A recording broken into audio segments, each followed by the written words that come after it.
साल था 1983 जब आर्कियोलॉजिस्ट्स की एक टीम गुजरात के ढबारी गांव के पास अरब सागर में कुछ एक्सप्लोर कर रही थी। समुद्र की 123 फीट की गहराई में जाने के बाद वो जो देखते हैं वो सचमुच चौंका देने वाला था। वो बिना देरी किए बाहर आते हैं और अपने बॉस को फोन लगाते हैं। कुछ देर तक रिंग जाने के बाद उधर से आवाज आती है। इसके बाद कोई आवाज नहीं आती क्योंकि हैरान परेशान आर्कियोलॉजिस्ट्स बिना रुके वो हाल सुनाना शुरू करते हैं जो उन्होंने समुद्र में देखा, और उसे सुनते ही बॉस के हाथ से फोन छूट जाता है। आखिर उन्होंने समुद्र में ऐसा क्या देख लिया कि उन्हें ठंड में भी पसीने आ गए, जिसे जानकर बॉस भी कुछ बोल नहीं पाए। जानने के लिए चलिए हमारे साथ अरब सागर के उसी गहराई में।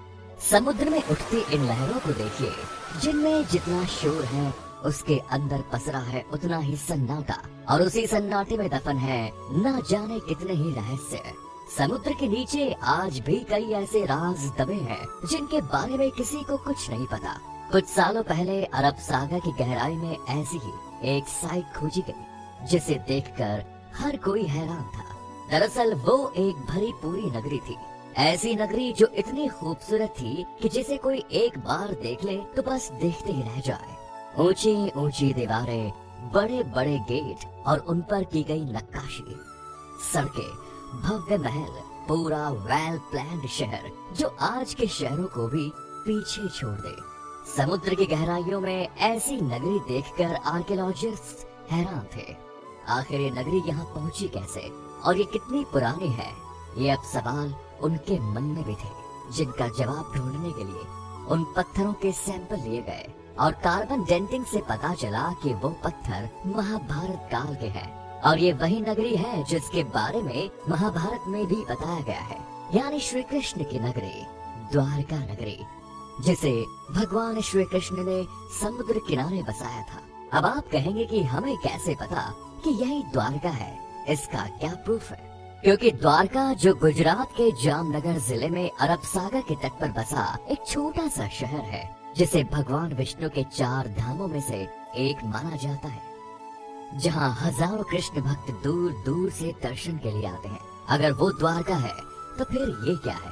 दरअसल श्रीमद् भगवत पुराण के 10वें अध्याय के अनुसार कंस का वध करने के बाद भगवान श्री कृष्ण यादव वंश के साथ मथुरा में रहने लगे, लेकिन कंस की मौत का बदला लेने के लिए उसके ससुर जरासंध ने मथुरा पर 1 या 2 बार नहीं बल्कि पूरे 17 बार अटैक किया। बार बार हो रहे इन आक्रमणों से न केवल मथुरा की प्रजा परेशान थी, बल्कि श्री कृष्ण भी दुखी हो चुके थे। तुम्हारे वंश का भी ऐसे ही विनाश होगा।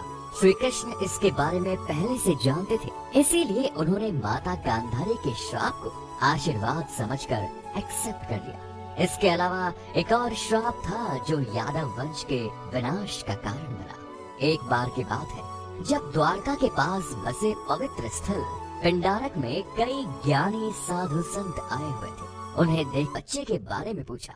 ऋषि मुनि अपने साथ हो रहे इस मजाक से क्रोधित के नीचे जाकर लेट गए। तभी एक शिकारी ने उन्हें हिरण समझकर उन पर तीर चला दिया। ये वही शिकारी था जिसने मछली के पेट से निकले टुकड़ों से तीर बनाया, और ये वही जहरीला तीर था जो लोहे के मूसल से बना था। जैसे ही ये जहरीला तीर श्री कृष्ण को लगा तो उनकी मौत हो गई, और उन्हीं के साथ पूरा यादव वंश खत्म हो गया। जब अर्जुन को इसका पता चला तो वो दौड़कर द्वारका पहुंचे, लेकिन तब तक वहाँ सब कुछ खत्म हो चुका था। पूरी द्वारका आग में जल रही थी। इसके बाद अर्जुन ने जैसे तैसे खुद को संभाला और जलती हुई नगरी से लोगों को बाहर निकाल दिया। खाली होते ही द्वारका नगरी हमेशा के लिए समुद्र में समा गई। अब आपका द्वारका को लेकर जो कंफ्यूजन है उसको भी दूर करते हैं। दरअसल आज द्वारका को 2 हिस्सों में बांटा गया है, द्वारका और बेट द्वारका। द्वारका समुद्र के किनारे बसा एक छोटा सा शहर है, और बेट द्वारका अरब सागर के बीच बसा एक द्वीप। काफी सालों तक तो बेट द्वारका को माइथोलॉजी या पौराणिक कथा मानकर नेग्लेक्ट किया जाता रहा। इसका रीजन ये था कि हमारे पास ऐसा कोई प्रूफ नहीं था जो पौराणिक कथाओं में शामिल इस खूबसूरत सी नगरी को असली साबित कर सके। 1900 हुआ था।